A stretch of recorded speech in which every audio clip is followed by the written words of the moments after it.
Martial art is not only technical aspect. It's combined with mind, body, and spirit. Two different words. Martial, having everything to do with fighting and war. Art, the creative mind of man. If you look at the Chinese word of martial art, they have two words combined. One is saying stop, hold it, and the other one is fighting. If you can use the art to stop aggression, stop violence, stop fighting, you are actually performing the true meaning of the word. A warrior is not just one that's a soldier, because there are many soldiers that have never been to war. But a warrior is one that has experienced the battle.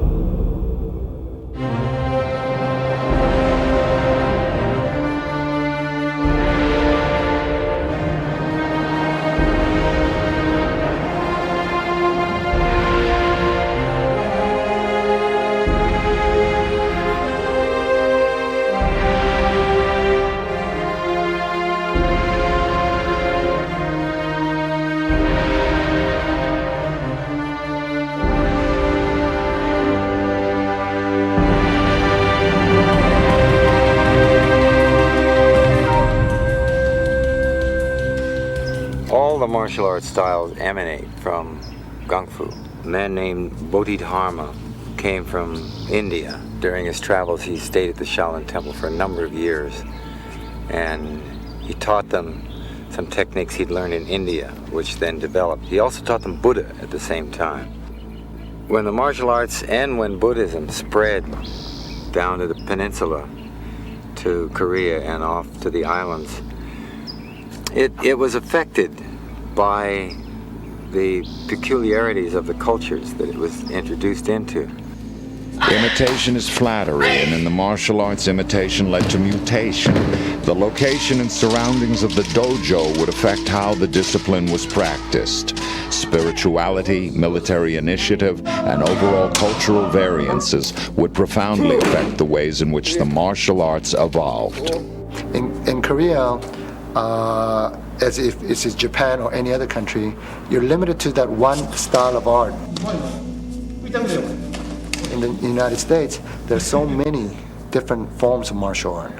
So it opens up the possibility for a Taekwondo practitioner to see and learn and understand many different arts as well. In 1987, I came to United States. That time is not a lot of people know Tai Chi or internal martial arts very much, but now it's getting more popular.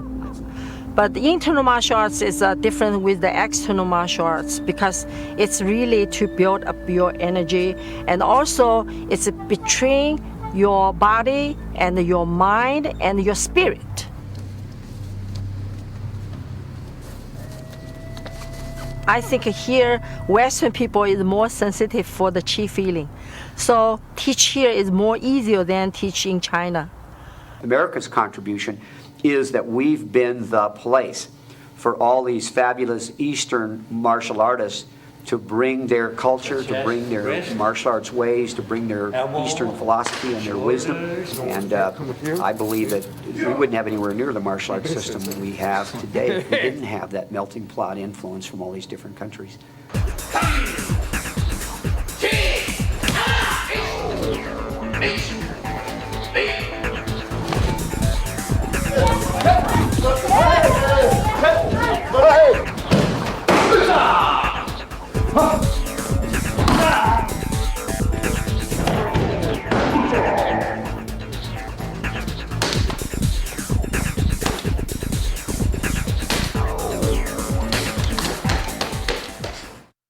Not just the grappling, or not just the kickboxing, not just the full contact, not the taekwondo.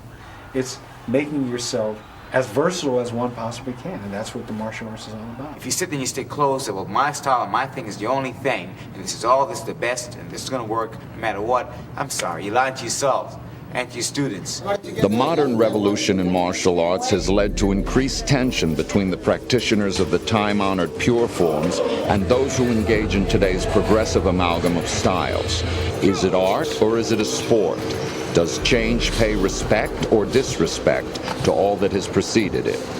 Some people might look at what I'm doing. I'm taking this ancient, 34 generation old family art and updating it for the 21st century. And they might say, well, he just tackles me, aren't you spoiling it? What was the point of this? Why was it invented in the first place? Technique. If I'm being pushed away, I catch the hands here. I've got to be able to move with just the right timing and pieces here, locking that leg up. Oh, he's going down. Maybe he's going to grab my ankle. I need to make him come back up. What's it going to take today to live up to the original vision of that original founder back in the 1100s? Ironically, I think to be teaching this martial art in its full, authentic way, I have to update it in order for it to be pure. Nobody can stop martial art change because human in learning martial art in the beginning, they want to fight. So fight is that small. But later on, 1,000 years later, human learning martial arts is not just a fight, they're training. So they start movement, the bigger one. So the circulation is better than before because the goal changed. The concept of many martial arts is to deliver a single lethal blow. By the late 1950s, point fighting tournaments began to test this theory. Combatants would hold back the full power of their strike, and judges would score based on their supposed destructive ability. In 1961 in America, you had point fighting. In the beginning, very little kicking, not a lot, it was mostly hands. And as time went on, you started seeing a lot more kicking and a variety of kicking because each system had different kicks. In the early days, karate matches, they were pretty tough. All you wore was a canvas hand pad and a groin protector and a mouthpiece. That was about it. And you hit hard, full power to the body. So in the early days, it was rough and tumble, but it made you good. When we were competing against guys like Joe Louis or Bill Wass, you got tagged, you got ribs broken. I got my jaw broken, I got my ribs broken twice. You got a reverse punch inside your rib. You didn't have padding, you had knuckle to bone. Back in the days when 65, 68 to 73, you were out there being physical, you were an athlete. Now it's like a game where you dive in like this with your head, and that's the point. They took away the weapons from the warrior. You cannot sweep, you cannot kick to the tutu, you cannot this, you cannot that, you can't do rich hands, you can't. So the only thing you're doing is back knuckles, reverse punches. Back knuckles, reverse punches. We have so much problem with the insurance and the injuries, so people start to get into more weaker. So pretty soon we call it touching game, which one the fast touch. Then we lost one blow to kill.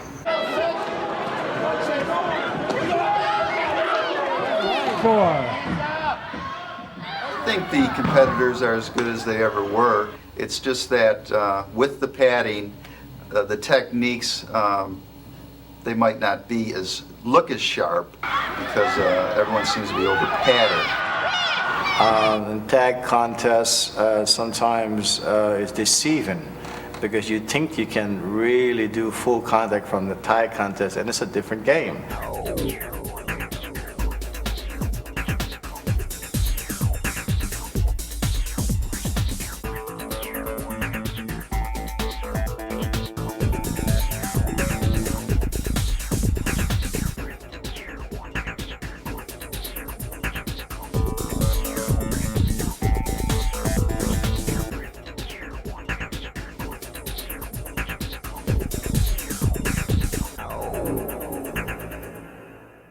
You got to be humble. I have heard stories in our class where a lower student wanted to challenge a higher bill and said, I could take you. That's not our way. Everybody understands? Martial art without philosophy is merely street fight. That's the least thing that I would be involved. And so, nothing is good and evil until how you use it. If the money is good, if you use a good purpose, it can be used in the wrong purpose. Even love is basically good, but loving next to our neighbor's wife is evil. And so we can use martial arts for good purpose. Without the philosophy of martial art. Technical doesn't mean a thing. You learn the technique without coordination with your body and spirit. The technique doesn't work. We never change the principles, the philosophies, and discipline, and respect. To me, I think the martial arts has a lot more to offer than just being able to fight. Because fighting is just one aspect. For me as a teacher, it's more important to train somebody who becomes a better person than just a better fighter. From here, like this, if you miss your shot, you go straight back into a palm attack. If he's quick enough to get the shot on, you block, he's coming for a second one from here. And then again, you're in kind of range, where you can do damage to the guy and it's hard for him to counter. Earlier this year, my sensei, Robert Pete Sr., passed away. If not for this man, I would not have been. I remember when as a kid, he goes, let me tell you something, Pete. He goes, you're getting very good as I'm growing up. He goes, but I pray you don't become a bully. I said, no, Sensei, he's scared I'll shut a bully out of you. He goes, because let me tell you something, there are a lot of great fighters out there, just like you, and even better. Ooh, that one hurt, you know what I'm saying? And even better than you. He goes, but here's the deal. If you go out there pushing your weight, you'll meet them.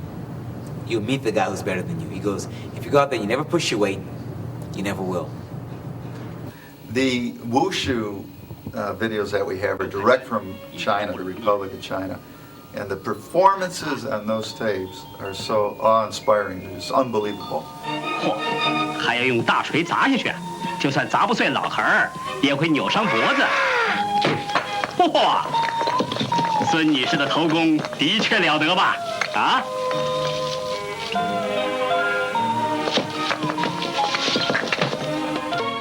一下，两下，嚯！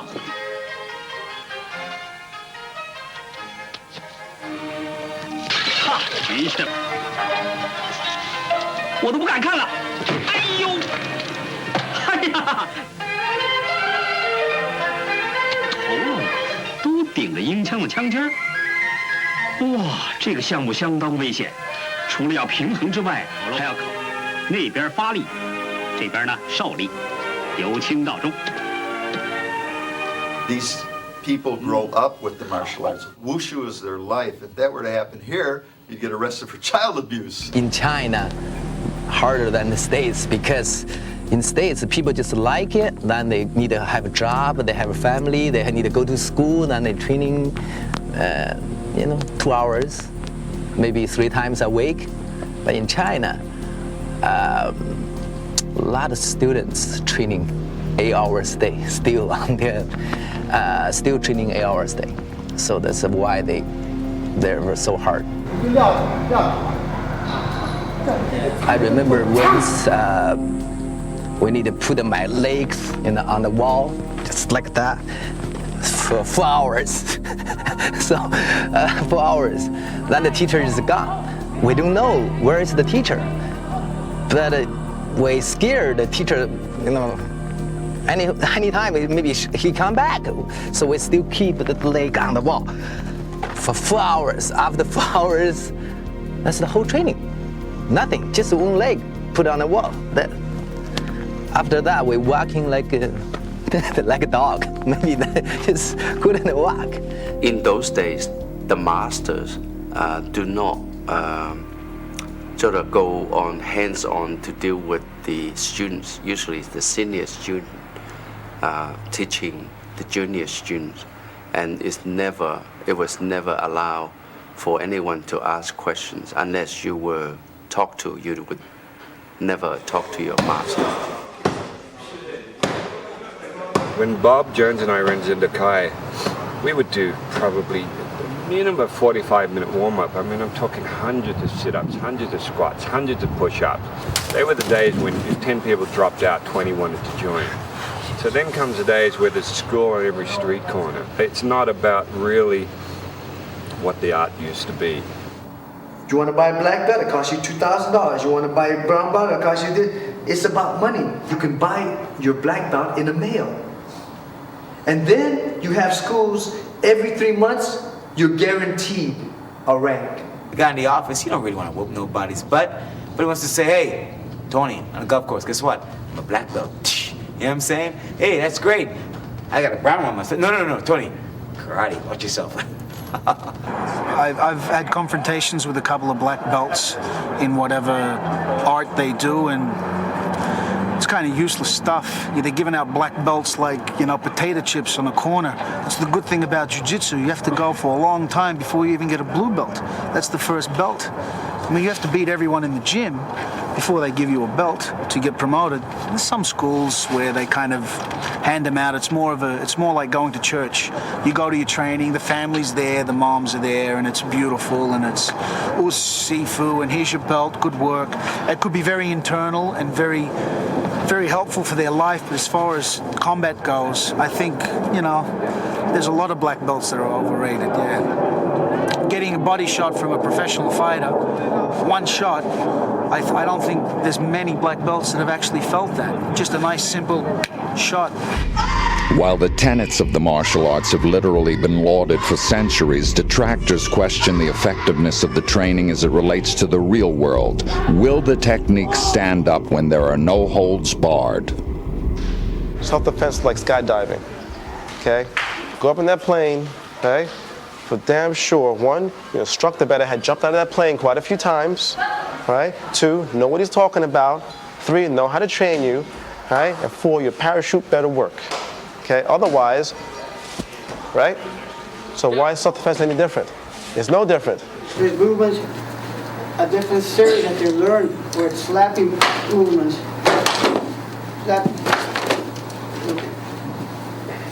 Again, breaking. If it doesn't work, and if you're into self-defense, not tradition, not culture, if you really want self-defense, then question what works, what doesn't work. I was a bodyguard, personal bodyguard for 20 years with bands like Linda Ronstadt, James Taylor, Rolling Stones, Fleetwood Mac, on it goes. And I realized right at the beginning that my art has to involve a certain practical side to it. And what I realized with a lot of the traditional arts is that a lot of it is theoretical. It has its own purposes within the dojo, but the street and what happens in this environment is a very, very different sort of environment. It's a different scenario.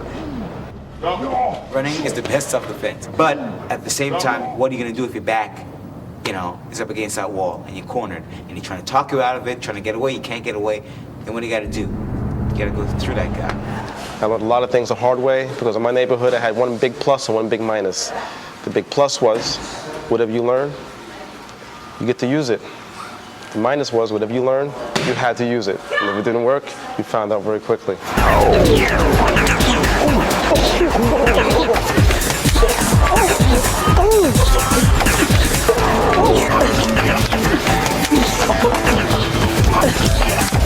I've been in more street fights than most, and each time I've never defended myself like I would do in a form. You're not going to be in a perfect stance, and you're not going to have that perfect kick. And action! On the filming, you can create looks like a body, and beautiful, action. On the street fight, very fast, and never. You don't have time to do that. I tell my students, if you go out in the street and you're out there and you have to protect your family, side kick or spinning back kick to somebody's solar plexus, it's a waste of time. The first thing I'm going to do is side kick your knees. I'm going to try and break your legs out. And the second thing I'm probably going to do is try to take your eyes out by sticking my fingers in your eye. Problem with self-defense is that merely the name of it, self-defense, almost sounds as though I have to wait for you to punch. I'm going to perform a nice block and then I'm going to counterattack.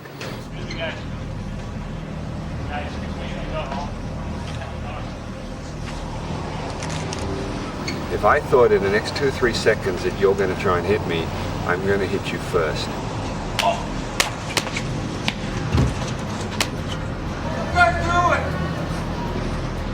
If the average person could see how good a lot of these street fighters are, they have 1 or 2 techniques, probably, that they've done all their lives, that have worked for them or not, but they're so damn good at it. And if you get hit by that 1 or 2 wonderful techniques, Forget about it. You're not going to block. You're not going to come back. I don't care what anybody said. I've seen it too much. If you got the heart to fight, a lot of times you will win. I know a lot of people are good martial artists, but they don't have the heart. Hey. Come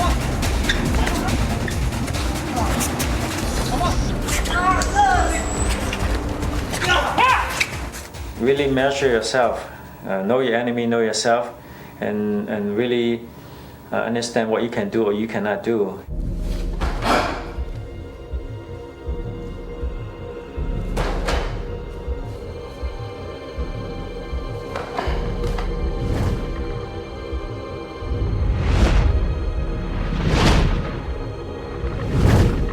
The problem with the application of these techniques is that we often do the theoretical practice of them. We do forms, but we don't actually apply the practice in battle.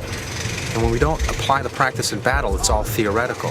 So until you actually find combative situations from different angles, things that would, people bringing you to the ground, you're not going to have success. And that takes a lot of time to take it from innate knowledge into practical knowledge.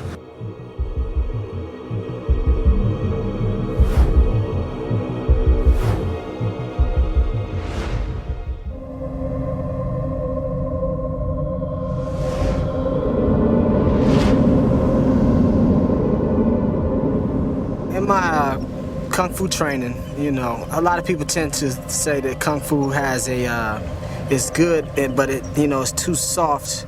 But one thing about Kung Fu is that when you use it as far as a self-defense, you can't necessarily always come hard. You have to go with the punch or go with the block and then strike. You know, now with wushu, a lot of people tend to say, well, a lot of high kicks and a lot of fast circular moves and things, it might not have any practical applications, but even in my training, like even if you see me do a no-hand cartwheel, I still can, you know, strike at a person. Because it's all about your visual perception of where the attacker is or where your opponent is, and you just focus on that and strike.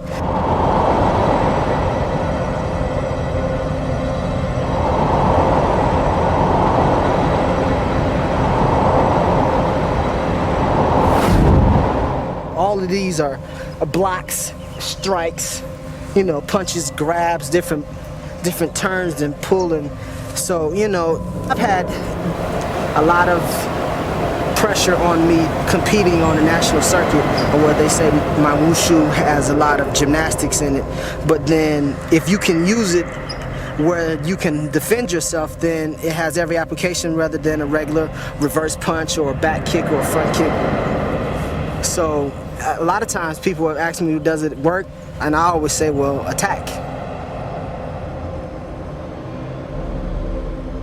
To many, the softer arts such as Aikido may seem non-functional as a self-defense, but when employed by a skilled practitioner, the results can effectively disarm an enemy. Strikes, wrist locks, and chokes complement the idea of using an opponent's own power against himself.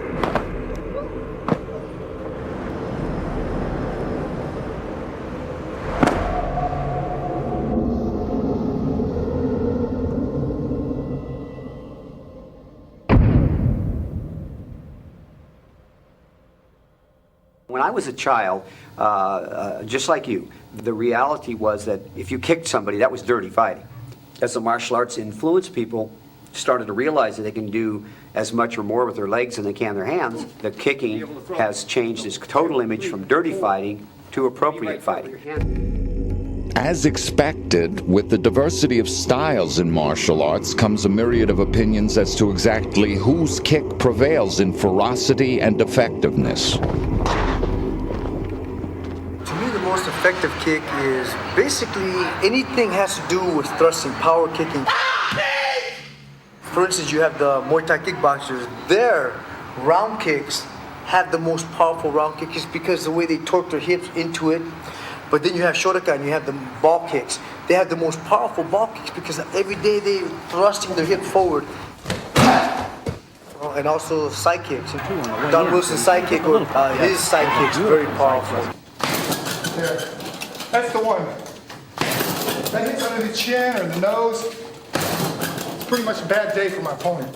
But, you know, the jet has the most powerful spinning back kick. Look at that spinning back kick. When you're throwing a spinning back kick, your hips aim and you have little pockets where that's where your foot should come straight out. That means your groins are always protected.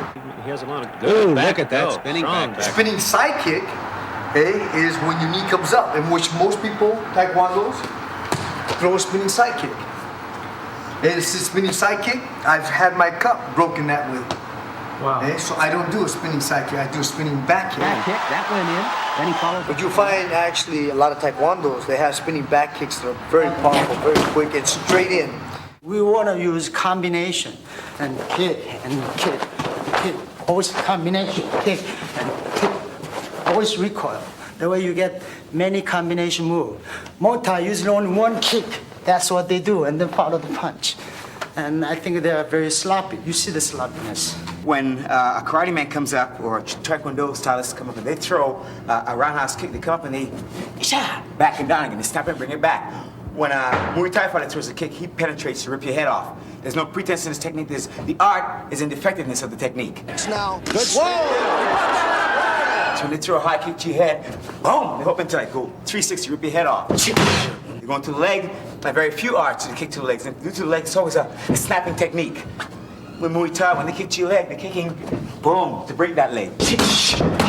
A lot of guys they look at who are clowns, they're karate guys, who say, oh, we kick to the legs, taekwondo, we kick to the legs. They don't know how to kick to the legs. The kicks don't have the same type of power Muay Thai kicks. You take a guy 135 Muay Thai, kick so hard, can break bones.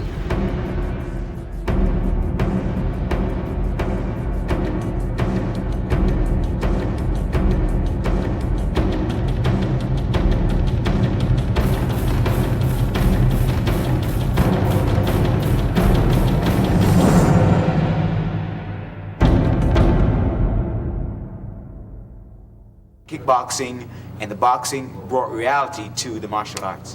In 1967, Black Belt Magazine did a test. They had a pad and they measured the impact of a hit.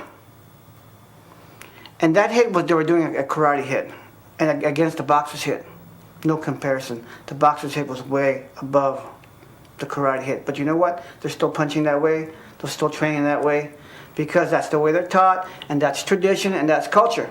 Force equals mass times acceleration. So the first year and a half I spent in the ring with the boxers, and I'd already won the Southeast U.S. title. I had won 3 U.S. titles, and I proceeded to get my head bashed for a year and a half by the boxers that I trained with.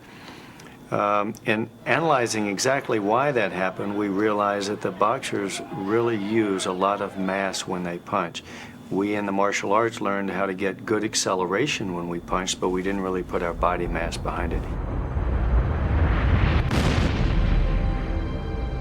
The point fighting system, which had been governing most arenas of competition, was in the early 70s deemed old-fashioned. No longer was a mere point on a scoreboard a satisfactory reward for the modern warriors. Their mental prowess and physical conditioning had reached an apex, and so the logical step forward to full contact fighting was initiated.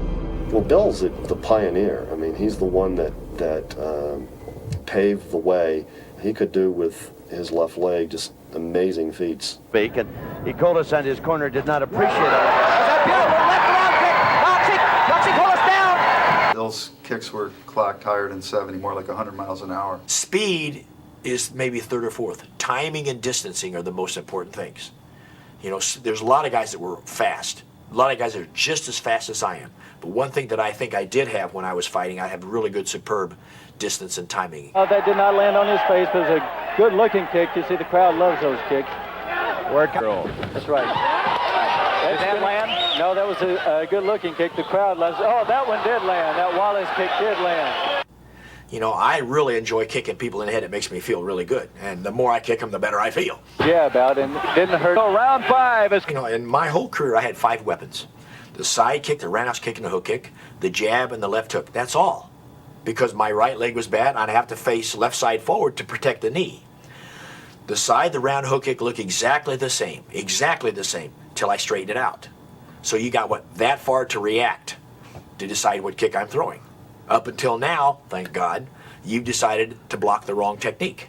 Besides, I kind of help you by making you react to movements also. The jab and the hook, because I'm sideways, I don't give you a target to counter. Now continues, and Nicolas. Second round, and Wallace going with a straight left hand. And Nicolas is down for the second time in this round. For a martial artist to become a professional athlete or a kickboxer, you know, it takes mainly, I'd say 70–80% of it is just dedication. Guy intended to go anywhere in the world, fight under anybody's rules, even though he knew the judges were against him and he didn't have a chance unless he really hurt the guy. Spot him 10 and 15 and 20 pounds. He'd climb in the ring with a fever. He'd climb in the ring with 2 broken hands. Nothing ever stopped him. If I was fighting myself, it would be a difficult fight to train for because the ambidextrous, the side stance is awkward. Most guys don't fight in the side stance. I think one of the big questions... You know, I've got a lot of ring experience.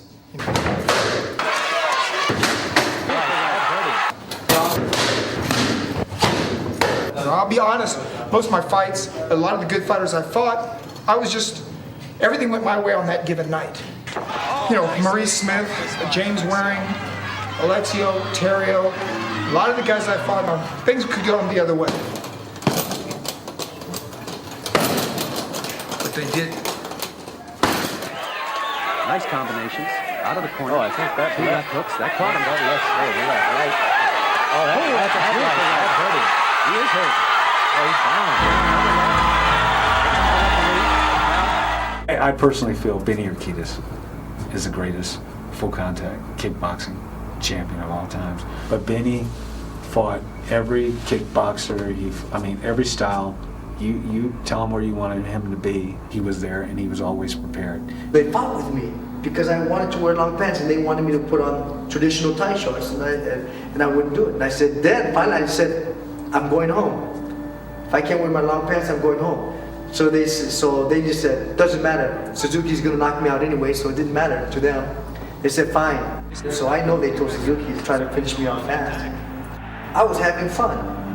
So I took up my axe. In the 5th round, I started chopping. Good high round kick followed by Benny's left. He's down.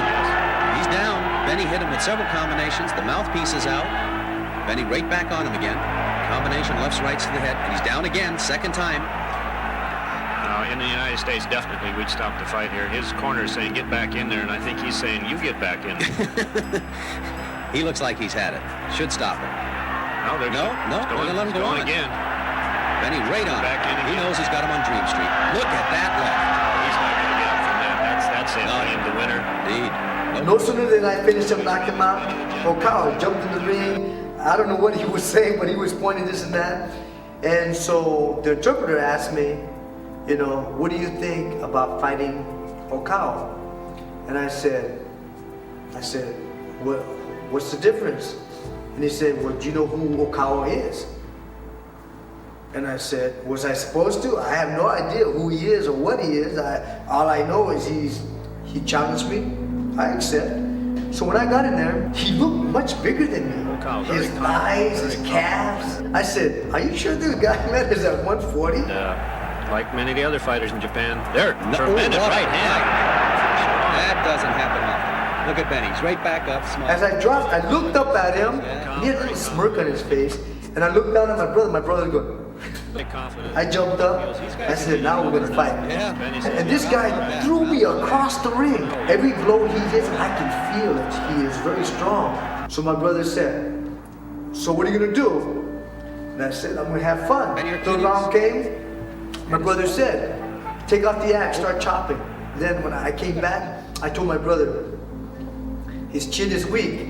He said, then zero in on him. Urquidez has given notice to the world that he'll fight anywhere in the world. That's the only way you're ever going to establish real world champions in professional karate. He's the first one. He'll go anywhere. Nice combinations there. Oh, now Benny's getting serious. He's felt it now. Listen to that crowd going crazy. Look at Benny throw those combinations. Lefts, rights, all to the head. He's got a taste of it now. He's on it. I can't count the punches and kicks that are coming in. Look at those combinations.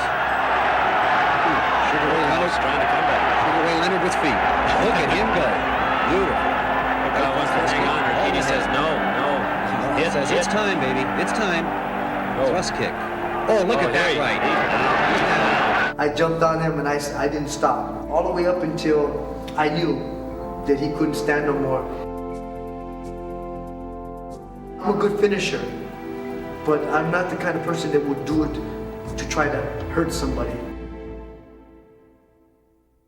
In the early 1990s, 1993 as a matter of fact, Mr. Ishii put together a tournament format called the K1, which features the best heavyweight stand-up fighters fighting with gloves and with knees, no elbows, in tournament fashion, which has turned into pretty much the creme de la creme, the Cadillac, the Coupe de Ville of stand-up fighting known around the world. With the average fighter weighing 230 pounds, the power of K1 is tremendous.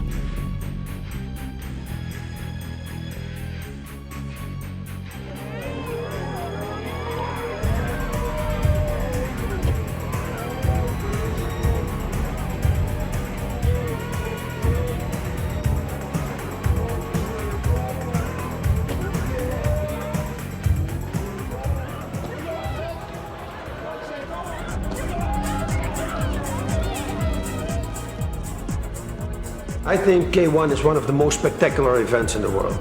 It's more spectacular than UFC, and more spectacular than everything. 80–85% of all the matches at the K1 is finished by the way of KO.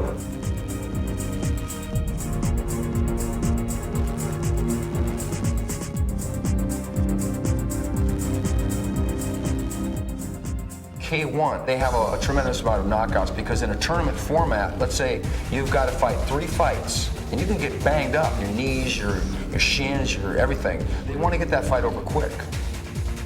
So they'll go out and rather than dance around, stick and move and work some strategy, they'll go out and try to figure the guy's chink in his armor really quick and knock him out.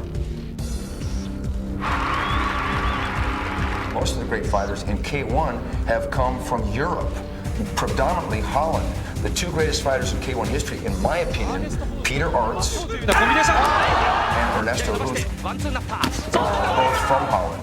They have both won the K1 multiple times. Combining a variety of martial arts stand-up disciplines, K1 appears to be well on its way to establishing itself as a sport in America.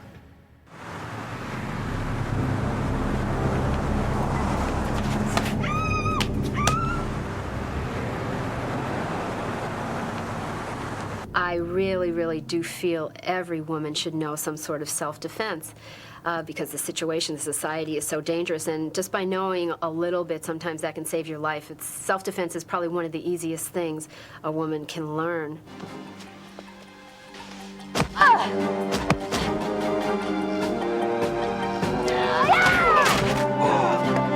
Women have special things like fingernails and high heel shoes that they can use as great protection. And if they just would learn even one class just so that they know a little bit.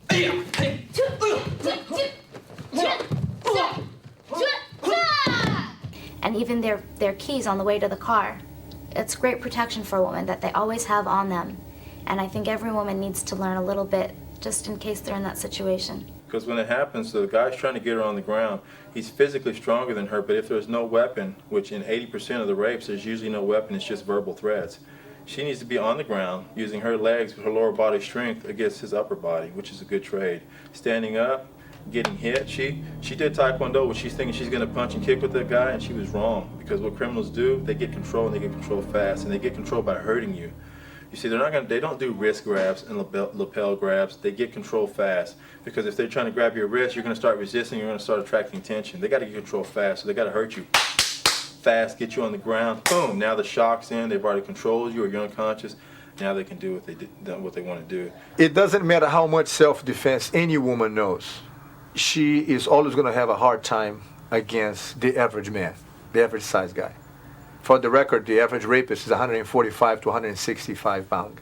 He's not a huge, powerful man. But one of the things I'm so thankful that my father did with me growing up is he always pushed me to train with men, because you need to feel a man's energy.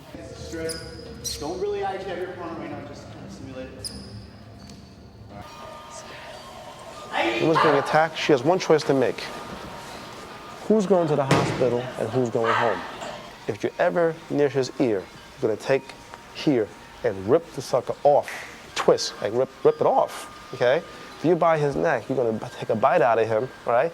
Your hands by his face, you're gonna put your finger down and take it out, right? And I say, if you can do that, then I can begin to teach you how to fight seriously. I teach weapons at a very early stage because I know a lot of dead people. Some of them are 5th-degree black belts. I've been told that something like 85% of the homicides are done with a stabbing, cutting type instrument. My philosophy is this: if the guy has a knife, I have a gun. If he has a knife and I don't have a gun, I'll throw a chair, whatever I can throw and get out of there. Because now that I'm older, I've seen what can happen with one knife, and you can die real quick. And I've always been asked, so what would you do if a guy brought a knife at you? It happened to me before, and I defended myself. Successfully. Now you can say, well, maybe that guy wasn't so hot with the knife. Maybe we could say that, right? What would you do if a guy brought a gun to you? It depends on the situation. If you think, well, you look around, this guy really don't want to kill nobody, he wants a couple of dollars, maybe yeah, there you go. If he's gonna really shoot me, just turn, back 1, 2, 3, and then turn it and go 4. I honestly believe that, you know, within the proximity of this and this, that it's absolutely possible to take care of a gun. If you're at a distance where I cannot touch it, sure, what do you want? I'll give you anything you want. The moment you're in range of me, I take you out.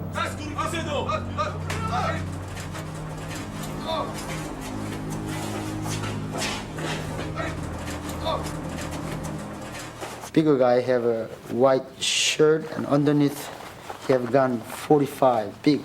He pull him up, he pull, and he jerk like that. That moment I said, whoa, I kicked the inside crossing kick. Boom, he shot them. And same time I kicked him. And then I punched the guy. When I punched him, he fell down, he get up. And he picked up the gun and tried to run. I tried to chase him and I couldn't move. I look at it, I got shot. Very lucky, I just go through my foot. I'll show you right leg. Right here. The best way to defend oneself is to see the danger ahead of time and then set our life up to where the danger just misses us. Since its inception, grappling has always been a part of martial arts, but the 60s, 70s, and 80s saw this popularity overtaken by stand-up fighters. Today, that popularity has returned, and there's a renewed interest in the effectiveness of grappling and ground fighting. Techniques in jiu-jitsu, judo, and wrestling have turned the martial arts world upside down. My family has done this in Brazil for many, many years. And again, half of the population love the Gracies and the other half hate the Gracies. It's only natural, we can't please everybody. And the challenge for us is it's a moral issue. I have to make myself available to prove that everything I'm teaching my students is true, it's honest. Right now, the Brazilian Jiu-Jitsu is very popular because there aren't that many instructors who are qualified to teach it. As soon as you start doing this, I'm going to be doing this move. Step back with this leg, right here, so that I can't pull you over. Right. The techniques we have here are very simple. The moves are extremely simple. One of the difficulties we have is we have to remind the students that it's so simple that they should not complicate the things by trying to use too much strength, trying to perform at high speed. That's what throws them off. Leg up, I'm doing this. The chances are that the person who's going to pick a fight with you is going to be bigger, heavier, and stronger than you are. I want to close the distance. I want to bring the guy to the ground. Because once we are on the ground, size and strength kind of diminish. That space between him and I kind of gets closer. When I asked my first teacher, I said, Sifu, what do you do if you're actually using Wing Chun, and how do you do a break fall? He said, why? I said, well, I just was wondering if Wing Chun has a break fall. And he says, oh no, you got it wrong. He says, in Wing Chun, the other guy's supposed to fall down, not you. But in a real fight, it's not realistic.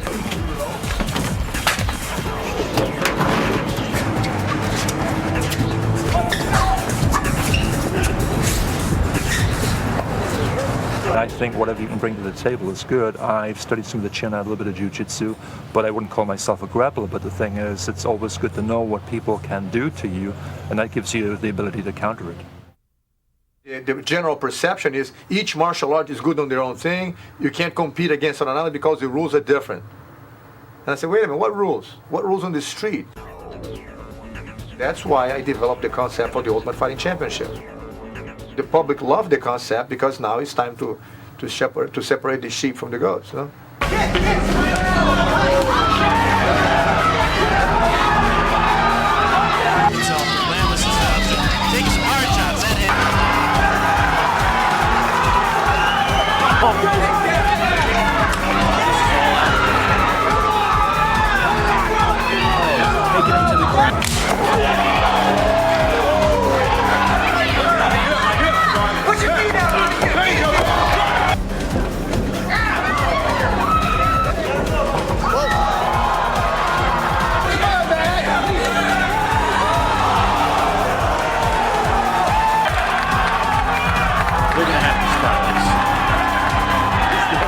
It's not an art and it's not a sport. It's just a tough man contest with, making some money and that's it.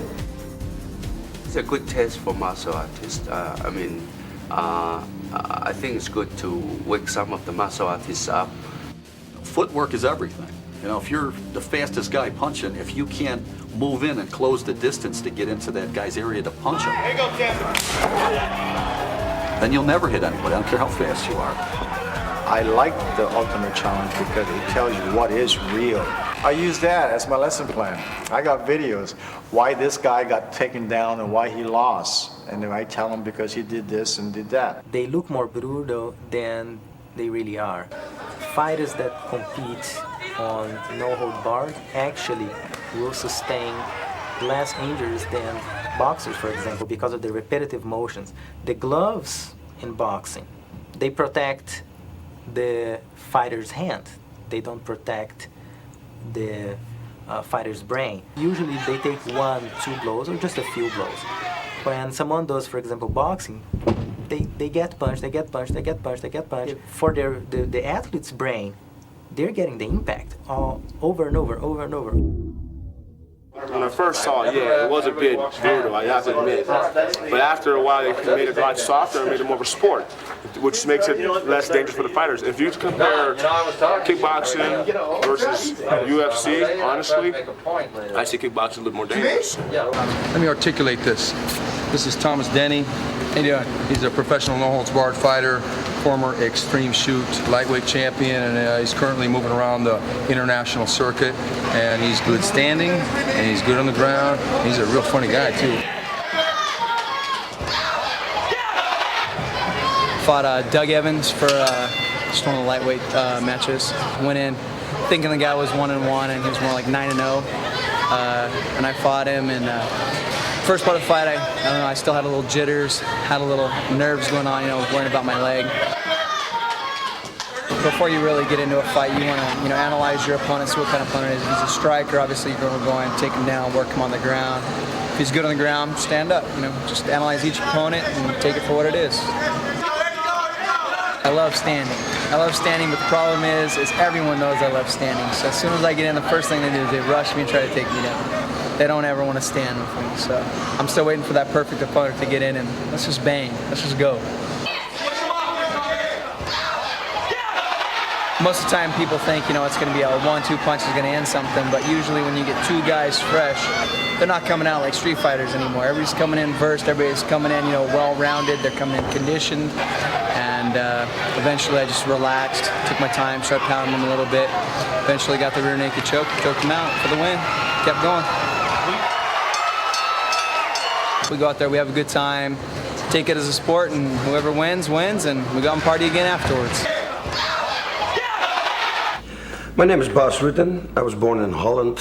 I've been fighting for a while now. I've started when I was 21, pretty late, with Thai boxing, karate, taekwondo.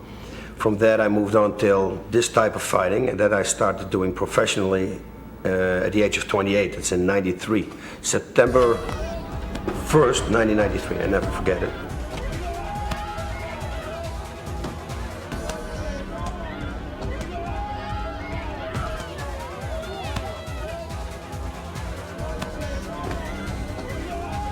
From there, everything started rolling and rolling and rolling. I became the world champion in Japan, pancrase. I defended my title 2 more times. Then I resigned my title. I moved to America. I came into America, and I thought it was time for me to enter the UFC, the Ultimate Fighting Championship. Now I'm the world heavyweight champion, and I hope to retire now too and do something in the movies. I think the new martial artist needs to know everything. Needs to know the takedowns, needs to know protecting himself from takedowns, striking, submissions, the whole package. Because you never know who you're going to fight. I want to be the complete fighter. My motivation for fighting is, I think first for myself. I want to prove I'm the best. I want to be the best.